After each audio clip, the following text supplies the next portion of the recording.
Hello friends, it is Link, the Gulf Coast Gardener. Today is Monday, October the 14th, and I've struggled over the years to find a set of plants that will consistently survive on our hot, sunny, and windy deck. Now this deck faces south-southeast, the beach is that way, so that's where the prevailing winds come from. So it's pretty much always blowing. Now today it's windy, I apologize for that. You're going to hear the wind blasting out of the north-northwest, so apologies for the wind noise. But I think I found some plants that'll do really well. I've struggled with things like lavender, which did okay for me this summer, but eventually kind of burned up. I have a feeling it was user error, but I'm not really sure. I've tried to grow citrus trees in those two big pots over there, but the wind just totally thrashed them. But let's go take a look at 4 plants that are doing really well for me this year. Now here are a couple of plants that are new to me. I've got one right there and another over here. This is called Gomphrena, and it is so pretty. I'm really happy with how this is working out. It's handled the heat just fine. It's got these beautiful purple flowers. There are many different flower colors with Gomphrena, so you can find one that you like. I am going to grow these guys every year, especially for my containers.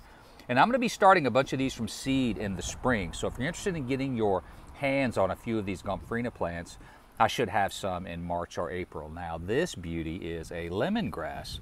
Really happy with lemongrass. A lot of people think that it will repel mosquitoes, and it might do that. But we grow it because it looks great. It handles the heat and the high winds that you can hear blowing right now. But it's also really good in the kitchen. You can go down here and pull up a few of those roots, and then you trim off the top of that plant. You give that root a smash and you drop it in your roasts or soups, and it gives it just a really nice aroma, a really nice flavor. Lemongrass will take your soups and roasts to the next level. Now stepping this way, I've got a couple of more plants over here. These 2 purple beauties are ice plants. Now ice plants in the succulent family, and you will get many different types of foliage and many different flower colors. And look how pretty this is. This is amazing. It is flowering. It is just crazy how many of these beautiful purple aster-like flowers I have on this plant. It is really foolproof. You just water once in a while. The heat and the wind do not bother ice plant whatsoever, and they're super easy to propagate. If you ever trim it up to clean up the plant a little bit, you can drop that cutting into some dirt and you will have another plant in no time. I've got another lemongrass here in a smaller pot, so it's also doing really well. And there's another one of those purple ice plants. And then as I wander over this way, I've got yet another ice plant. I grew an orange one in this pot last year. And as you can see, this one has these really pretty red flowers and a different color, a different type of foliage. So you get all different types of foliage, different color flowers. You'll be able to find one that suits your specific container, but definitely grow a few ice plants. Now a couple of more plants. These are Salvia. I am a huge fan of Salvia. I grew Victoria Blue Salvia in a container a few years ago, and it did great. I've grown them in the yard all the time. It's probably my favorite plant. I'll put a picture of that Victoria Blue up here. Look how nice that is. This is called Coral Nymph, and so the flowers are coral colored, as you can imagine. And the coral colored flowers on this salvia, they're in the red side of the salvia. And while they will handle full sun, in the hottest part of the summer, the red family of salvias does appreciate some afternoon shade, but it'll take mostly full sun, a little bit of shade when it's really hot. These guys will appreciate. I've got a beautiful scarlet sage, which is the native red salvia, in a container downstairs. I'll pop that up on the screen so you can see what it looks like. I'll probably grow those in these containers next year. And salvia is really easy to grow from seed. I sell a ton of them every year. Again, March or April, I'll have some more for sale.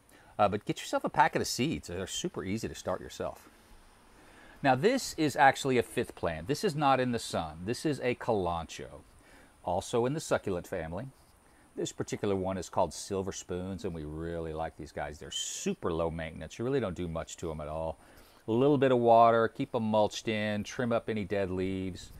Super easy plant. They thrive in full shade. So Kalonchoe is a great plant for a hot deck, but in the shade. And as you can see, we got another one right over here. Here's another Kalonchoe, the exact same Silver Spoons, but it's in a little smaller container. And look how pretty. And this gets quite a bit of morning sun because The sun rises right over there. That's east. And so this guy gets some nice morning sun, but it does just fine because it's mostly in the shade. So Kalonchoe is another great plant for your deck, but again, keep them mostly in the shade. And again, apologies for all the wind noise, but it kind of reinforces the conditions that this deck faces every day. So, well, that's a look at some plants. It should do great on your hot, sunny, and windy deck, and one that'll do just fine in the shade. If you haven't subscribed, please do so. I'm up to 880 something subscribers, which is kind of nuts. Subscribe to the channel, like the videos. It helps grow the channel. If you have gardening friends that are into YouTube and gardening, share the channel with them. And of course, as always, thanks so much for watching and have a fantastic day.